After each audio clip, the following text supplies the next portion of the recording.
بسم اللہ الرحمن الرحیم۔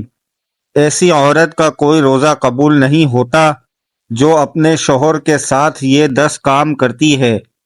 رسول اللہ صلی اللہ علیہ وآلہ وسلم نے یہ بات بھی بیان کی تھی، جو عورت جوان ہو جائے جب تک سر پر دوپٹہ نہیں ہے اس کی نماز نہیں ہوتی، اور آپ نے یہ بھی فرمایا جو اپنی بالوں کو نہیں ڈھانپتی اس کا روزہ قبول نہیں ہوتا۔ رسول اللہ صلی اللہ علیہ وسلم نے یہ بھی فرما دیا، اگر کوئی عورت مسجد میں جاتی ہے عطر اور خوشبو لگا کر جب تک وہ غسل نہیں کر لیتی اس کا روزہ قبول نہیں ہوتا۔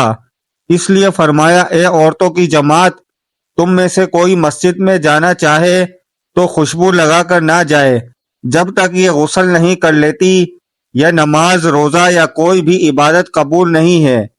3 ایسے لوگ ہیں جن کا روزہ قبول نہیں ہوتا۔ غلام مالک کی اجازت کے بغیر دوڑ گیا، اگر وہ جا کر تہجد بھی پڑھے گا لیکن اس کی کوئی بھی عبادت یا روزہ قبول نہیں ہوگا۔ ایسی عورت جو اپنے خاوند کو ناراض کر کے رات گزارتی ہے اس کا بھی روزہ قبول نہیں ہوتا۔ اور ایسا انسان جو لوگوں کو نماز تو پڑھاتا ہے لیکن لوگ اس کی امامت پر خوش نہیں ہیں، پسند نہیں کرتے، شرط یہ ہے کہ کوئی شرعی سبب ہو، ویسے مزاج کی بات نہ ہو۔ ایسا انسان اگر کسی سبب کی وجہ سے لوگ اسے پسند نہیں کرتے تو ایسے انسان کا روزہ قبول نہیں ہوتا۔ حضرت ابو ہریرہ رضی اللہ تعالیٰ عنہ سے روایت ہے کہ آپ صلی اللہ علیہ وسلم نے فرمایا، 3 لوگوں کا نہ روزہ قبول ہوتا ہے اور نہ کوئی نیکی اوپر چڑھتی ہے۔ نمبر 1، بھاگے ہوئے غلام کی جب تک کہ اپنے مولا کے پاس نہ آ جائے اور ان کے ہاتھ میں اپنا ہاتھ نہ دے دے۔ نمبر 2، ایسی عورت جس سے اس کا شوہر ناراض ہو۔ نمبر 3، مست شرابی کا جب تک شراب کا اثر ختم نہ ہو جائے۔ اس حدیث کے فائدے میں لکھتے ہیں، مرد عورت پر نگراں ہے اور عورت اس کے ماتحت ہے۔ خدا کے بعد عورت کے لیے شوہر ہی ہے، والدین کے حق پر شوہر کا حق غالب ہو گیا ہے۔ اگر مذہب میں کسی کو سجدہ تعظیمی کی اجازت ہوتی تو عورت کو ہوتی کہ وہ شوہر کو سجدہ کرے۔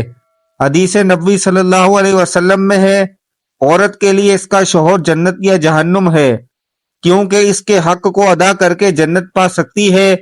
جس کا اتنا بڑا حق ہو بھلا اسے ناراض کیسے کیا جا سکتا ہے؟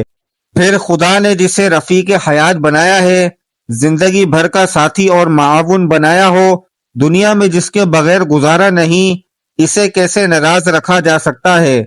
اس لیے اگر شوہر ناراض ہو جائے تو اسے راضی کرنے کی کوشش کرنی چاہیے، کیونکہ اس کے بغیر دنیا آخرت میں نقصان ہے۔ حضرت عائشہ صدیقہ رضی اللہ تعالی عنہا کی روایت ہے کہ نبی کریم صلی اللہ علیہ وآلہ وسلم نے فرمایا، بالغہ عورت کی نماز، روزہ اور عبادت سر ڈھانپے بغیر قبول نہیں ہوتی۔ اس حدیث میں عبادت کے دوران سر ڈھانپنے کا حکم ہے، چنانچہ اگر عورت دوران عبادت سر نہ ڈھانپے تو اس کی عبادت قبول نہیں ہوتی۔ عورت کو عبادت میں ہاتھ، پاؤں اور چہرے کے علاوہ باقی سارا بدن ڈھکنا ضروری ہے، سینہ بند ضروری نہیں۔ ایسے باریک کپڑوں میں جن سے بدن چھلکے روزہ قبول نہیں ہوتا۔ جو کپڑے ایسے باریک ہوں کہ ان کے اندر سے بدن نظر آئے، ان سے روزہ نہیں ہوتا، بلکہ نماز یا کوئی بھی عبادت قبول نہیں ہوتی۔ ہر عبادت کے لیے دوپٹہ موٹا استعمال کرنا چاہیے اور اسے اچھی طرح لپیٹنا چاہیے کہ ایک بال بھی نظر نہ آئے۔ چہرہ، دونوں ہاتھ گٹوں تک اور دونوں پاؤں ٹخنوں تک، ان 3 اعضاء کے علاوہ پورا بدن ڈھکنا عورت کے لیے ضروری ہے، اور یہ روزے کے قبول ہونے کی شرط ہے، اس کے بغیر روزہ قبول نہیں ہوگا۔ خواتین کا یہ کہنا کہ جب بندوں سے پردہ نہیں تو خدا سے کیا پردہ، بالکل غلط منطق ہے۔ اللہ تعالیٰ سے تو کپڑے پہننے کے باوجود آدمی چھپ نہیں سکتا، تو کیا پورے کپڑے اتار کر عبادت کی اجازت دے دی جائے گی؟ پھر بندوں پر سے پردہ نہ کرنا ایک مستقل گناہ ہے۔ جو عورت اس گناہ میں مبتلا ہو اس کے لیے یہ کیسے جائز ہو گیا کہ وہ عبادت میں ڈھانکے، ستر نہ ڈھانکے؟ غرض عورتوں کا یہ شبہ شیطان نے ان کی نمازیں اور عبادت غارت کرنے کے لیے ایجاد کیا ہے۔ نماز کے دوران سر کھل جائے اور 3 بار سبحان اللہ کہنے کی مقدار تک کھلا رہے تو نماز ٹوٹ جائے گی، اور اگر سر کھلتے ہی فوراً ڈھک لیا تو نماز ہو گئی۔ نفل نماز تو بیٹھ کر پڑھنے کی اجازت ہے، گو بیٹھ کر پڑھنے کا آدھا ثواب ملے گا، لیکن فرض نماز بیٹھ کر نہیں ہوتی کیونکہ قیام نماز کا رکن ہے، مردوں کے لیے بھی اور عورتوں کے لیے بھی، اور اصول یہ ہے کہ نماز کا رکن فوت ہو جائے تو نماز نہیں ہوتی، لہٰذا جو عورتیں فرض نماز بغیر معذوری کے بیٹھ کر پڑھتی ہیں ان کی نماز نہیں ہوتی۔ ہاں، جسم کا صحیح طریقے سے ڈھانکنا ضروری شرط ہے، پہنچوں تک ہاتھ کھلے ہوں تو مذائقہ نہیں، سینے پر اوڑھنی ہونی چاہیے، سجدے میں دوپٹہ نیچے آ جائے تو بھی نماز ہو جاتی ہے۔ عورتوں کا جمع ہو کر اس طرح نفل نماز جماعت کے ساتھ ادا کرنا بدترین بدعت ہے اور متعدد غلطیوں کو مجموعہ ہے، جس کی وجہ سے وہ سخت گناہگار ہیں، اور نیل پالش اور آدھی آستین والی عورتوں کا بھی کوئی روزہ قبول نہیں ہوتا۔ فجر کی نماز تو عورتوں کو اول وقت میں پڑھنا افضل ہے، اور دوسری نمازیں مسجد کی جماعت کے بعد پڑھنا افضل ہے۔ جمعہ جماعت اور عیدین کی نماز عورتوں کے ذمے نہیں ہے۔ حضور صلی اللہ علیہ وآلہ وسلم کا بابرکت زمانہ چونکہ شر و فساد سے خالی تھا، ادھر عورتوں کو حضور صلی اللہ علیہ وسلم سے احکام سیکھنے کی ضرورت تھی، اس لیے عورتوں کو مساجد میں حاضری کی اجازت تھی، اور اس میں بھی یہ قیود تھیں کہ با پردہ جائیں، میلی کچیلی جائیں، زینت نہ لگائیں۔ اس کے باوجود عورتوں کو ترغیب دی جاتی تھی کہ وہ اپنے گھروں میں نماز پڑھیں۔ چنانچہ حضرت عبداللہ بن عمر رضی اللہ تعالیٰ عنہ سے روایت ہے کہ حضرت صلی اللہ علیہ وسلم نے فرمایا، ترجمہ: اپنی عورتوں کو مسجدوں سے نہ روکو، اور ان کے گھر ان کے لیے زیادہ بہتر ہیں۔ حضرت عبداللہ بن مسعود رضی اللہ تعالیٰ عنہ سے روایت ہے کہ رسول اللہ صلی اللہ علیہ وسلم نے فرمایا، ترجمہ: عورت کا اپنے کمرے میں نماز پڑھنا اپنے گھر کی 4 دیواری میں نماز پڑھنے سے بہتر ہے، اور اس کا پچھلے کمرے میں نماز پڑھنا اگلے کمرے میں نماز پڑھنے سے بہتر ہے۔ مسند احمد میں حضرت اتم حمید سعدیہ رضی اللہ تعالیٰ عنہ سے مروی ہے کہ انہوں نے عرض کیا، یا رسول اللہ، میں آپ کے ساتھ نماز پڑھنا پسند کرتی ہوں۔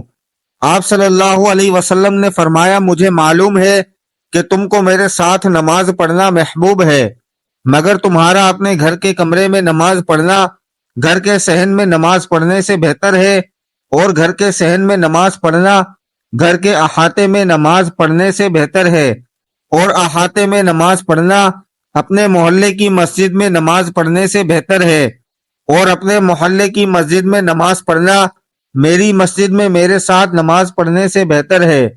راوی کہتے ہیں کہ حضرت ام حمید رضی اللہ تعالیٰ عنہ یہ ارشاد سن کر اپنے گھر کے لوگوں کو حکم دیا کہ گھر کے سب سے دور اور تاریک ترین کونے میں ان کے لیے نماز کی جگہ بنا دی جائے۔ چنانچہ ان کی ہدایت کے مطابق جگہ بنا دی گئی، وہ اسی جگہ نماز پڑھا کرتی تھیں، یہاں تک کہ اللہ تعالی سے جا ملی۔ یہ تو حضور صلی اللہ علیہ وسلم کے دور سعادت کی بات تھی، لیکن بعد میں جب عورتوں نے ان قیود میں کوتاہی شروع کر دی جن کے ساتھ ان کو مساجد میں جانے کی اجازت دی گئی، تو فقہائے امت نے ان کے جانے کو مکروہ قرار دیا۔ ام المومنین حضرت عائشہ صدیقہ رضی اللہ تعالیٰ عنہ کا ارشاد ہے، ترجمہ: عورتوں نے جو نئی روش اختیار کر لی ہے، اگر رسول اللہ صلی اللہ علیہ وآلہ وسلم اس کو دیکھ لیتے تو عورتوں کو مسجد سے روک دیتے، جس طرح بنو اسرائیل کی عورتوں کو روک دیا گیا تھا۔ حضرت ام المومنین رضی اللہ تعالیٰ عنہ کا یہ ارشاد ان کے زمانے کی عورتوں کے بارے میں ہے۔ اسی سے اندازہ کیا جا سکتا ہے کہ ہمارے زمانے کی عورتوں کا کیا حال ہوگا۔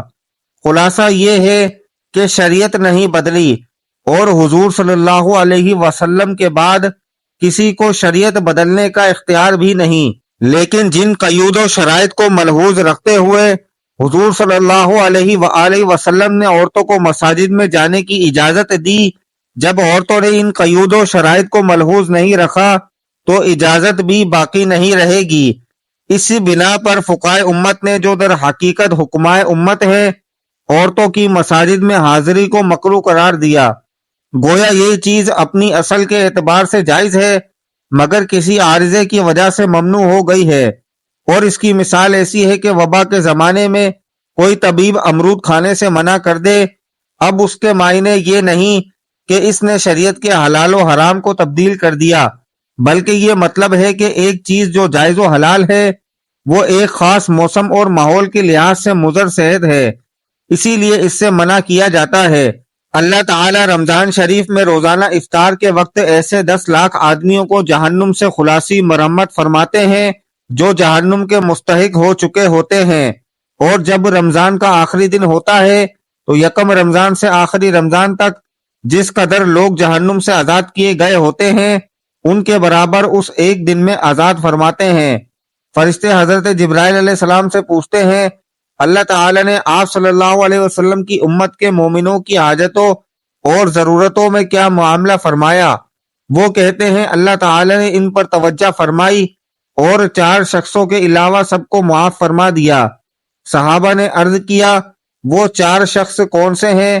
حضور صلی اللہ علیہ وآلہ وسلم نے ارشاد فرمایا نمبر 1 ایک وہ شخص جو شراب کا عادی ہو، نمبر 2 دوسرا وہ شخص جو والدین کی نافرمانی کرنے والا ہو، نمبر 3 تیسرا وہ شخص جو قطع رحمی کرنے والا اور ناتا توڑنے والا ہو، نمبر 4 چوتھا وہ شخص جو دل میں کینہ رکھنے والا ہو اور آپس میں قطع تعلق کرنے والا ہو۔ اللہ پاک ہمیں دین کی سمجھ نصیب فرمائے اور ہمارا خاتمہ ایمان پر فرمائے، آمین۔ ناظرین کمنٹ باکس میں ایک بار صلی اللہ علیہ وآلہ وسلم ضرور ٹائپ کریں۔ شکریہ۔ السلام علیکم ورحمۃ اللہ وبرکاتہ۔